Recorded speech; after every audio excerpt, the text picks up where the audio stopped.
नमस्कार मेरे दर्शकों, आप सबका एक नया रोमांच कहानी में हार्दिक स्वागत है। पिछले वाले वीडियो में जैसे कि आप देखे होंगे कैसे आर्यन सैन नामक एक चित्रकार होता है और कैसे अपनी चित्रकारिता को प्राप्त करता है। उस कहानी में एक लड़की की मदद से कैसे अपनी चित्रकारिता को प्राप्त करता है और मर जाता है। उसके मरने के बाद कहानी अभी भी खत्म नहीं हुआ। एक नया मोड़ और नया रोमांच के साथ आपका स्टोरी टून्स चैनल लेके आया है उस कहानी के एक और नया भाग, जिसमें नया अवतार के साथ साथ नया कहानी होगा। धन्यवाद। समय बहुत बीत चुका था। मिराजपुर अब एक शांत गांव नहीं रहा। वहां अब सड़कों पर रोशनी, दीवारों पर विज्ञापन और गलियों में भीड़ थी। पर बीचों बीच समुद्र के किनारे अब भी वही पुरानी झोपड़ी खड़ी थी, धूल से ढकी, पर दीवार पर एक चित्र अब भी चमकता हुआ। अंतिम स्वप्न चित्रकार आर्यन सेन की अंतिम रचना। लोग कहते थे जो इस चित्र को ध्यान से देखे उसके भीतर कोई आवाज गूंजती है, कभी मीठी कभी उदास, जैसे कोई किसी को पुकार रहा हो। उस शहर में अब एक नया नाम उभर रहा था, अनय देसाई, एक युवा कलाकार जो डिजिटल आर्ट और आधुनिक तकनीक में माहिर था। पर उसकी आत्मा में कुछ खाली था। वो रंग बनाता था पर महसूस नहीं करता था। एक दिन एक प्रदर्शनी के दौरान उसकी नजर उस पुराने चित्र की तस्वीर पर पड़ी, आर्यन सेन का अंतिम चित्र। चित्र में दो आकृतियां थीं, एक पुरुष एक स्त्री, और उनके चारों ओर नीले प्रकाश का घेरा। अनय ने न जाने क्यों उस चित्र को बहुत देर तक देखा। उसके कानों में धीमी फुसफुसाहट गूंजी, तुम भी एक चित्रकार हो, है ना? वो चौंक उठा। चारों ओर कोई नहीं था, लेकिन दिल की गहराई में कुछ हिल गया था, जैसे किसी ने उसे पहचान लिया हो। रात को अनय सो नहीं सका। हर बार आंख बंद करता वही चित्र सामने आ जाता, वो नीली रोशनी, वो स्त्री, वो मौन। अचानक उसे लगा कोई दरवाजे पर दस्तक दे रहा है। वो उठा, दरवाजा खोला। बाहर कोई नहीं था, बस हवा में उड़ती रेत और नमक की गंध। नीचे देखा, दरवाजे पर नीले रंग का निशान था, जैसे किसी ने उंगली से बनाया हो, और वहीं लिखा था, स्वप्न लोक तुम्हारा इंतजार कर रहा है। अनय के भीतर कुछ टूट गया। वो भागा, अपना स्केच बुक उठाया और चित्र बनाना शुरू किया। पहले समुद्र, फिर आसमान, फिर वही नीली आकृति। उसने महसूस किया कि उसकी उंगलियां खुद चल रही हैं। जब उसने आखिरी रेखा खींची, चित्र के भीतर से एक हल्की नीली चमक निकली। कमरा ठंडी रोशनी से भर गया, और फिर उसने उसे देखा। वो नीरा थी, वही शांत चेहरा, वही आंखें जो सब कुछ कह देती थीं। तुम कौन? वो मुस्कुराई। तुमने मुझे बुलाया? मैंने? हाँ, तुम वही हो जिसकी कला में अब आत्मा की प्यास है। आर्यन के जाने के बाद स्वप्न लोक सो गया था, अब उसे कोई जगाने वाला चाहिए। क्या मैं वही बन सकता हूँ? हर चित्रकार अपने भीतर एक स्वप्न लोक रखता है।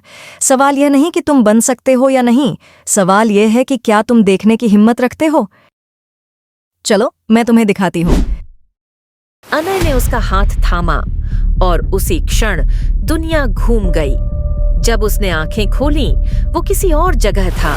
एक विशाल नीला मैदान, जिसमें पेड़ रंगों से बने थे, नदियां प्रकाश से, और आसमान तैरते कैनवासों से। यह कहाँ हैं हम? स्वप्नलोक, मीरा बोली, जहां हर रचना का दिल धड़कता है। हवा में सैकड़ों अधूरे चित्र तैर रहे थे। कहीं कोई आधा चेहरा, कहीं अधूरी इमारत, कहीं अधूरी कविता हवा में झूम रही थी। ये सब अधूरे क्यों हैं? क्योंकि उनके रचनाकारों ने उन्हें भूल दिया, नीरा ने कहा। जब कोई कलाकार अपनी आत्मा खो देता है, उसकी रचना यहीं कैद हो जाती है। अनय ने महसूस किया कि उसके भीतर कुछ गूंज रहा है, जैसे वो खुद भी अधूरा था। तुम्हें आर्यन की विरासत पूरी करनी होगी।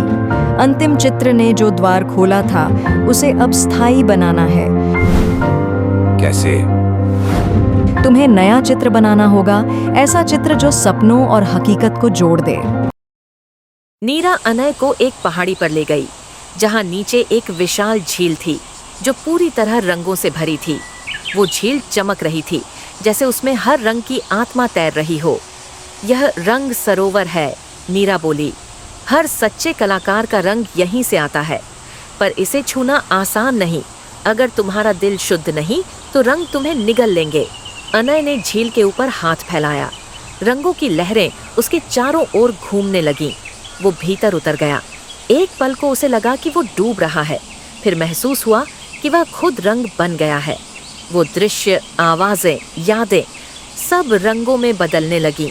उसके बचपन की माँ की मुस्कान, उसके पिता की निराशा, उसके अकेलेपन की छाया, सब घुलकर एक चित्र बनाने लगे। नीरा की आवाज गूंजी, अब तुम तैयार हो, पर याद रखना हर रंग का एक मूल्य होता है, आत्मा का मूल्य। स्वप्न लोक में अचानक अंधकार फैलने लगा। चित्र एक एक कर बुझने लगे। वो फिर आ गया, वो छाया जो कला को खाती है, विस्मरण।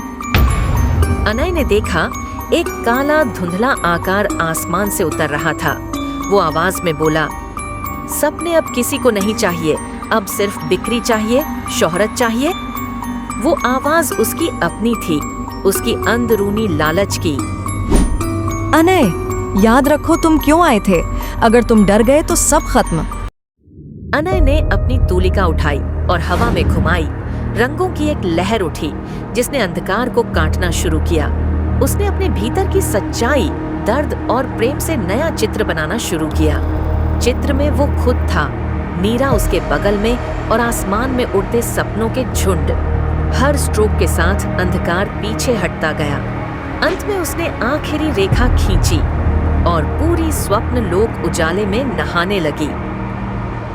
तुमने कर दिखाया अनय, अब रंगों को फिर जीवन मिला है। और तुम?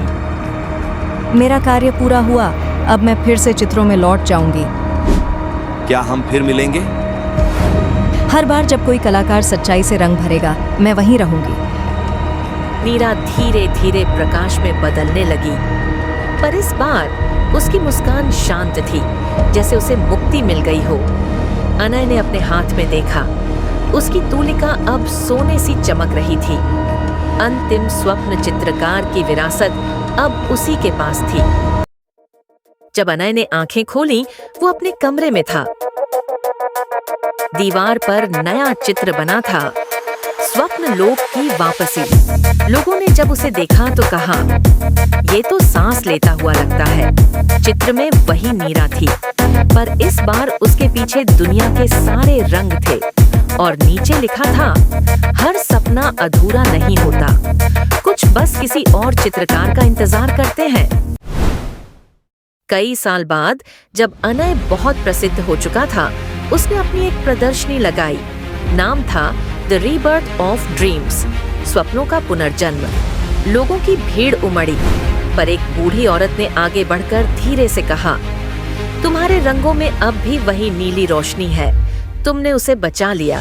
अनय मुस्कुराया पर कुछ नहीं बोला, क्योंकि उसने भीड़ के बीच किसी को खड़ा देखा, नीले वस्त्रों में मुस्कुराती हुई नीरा।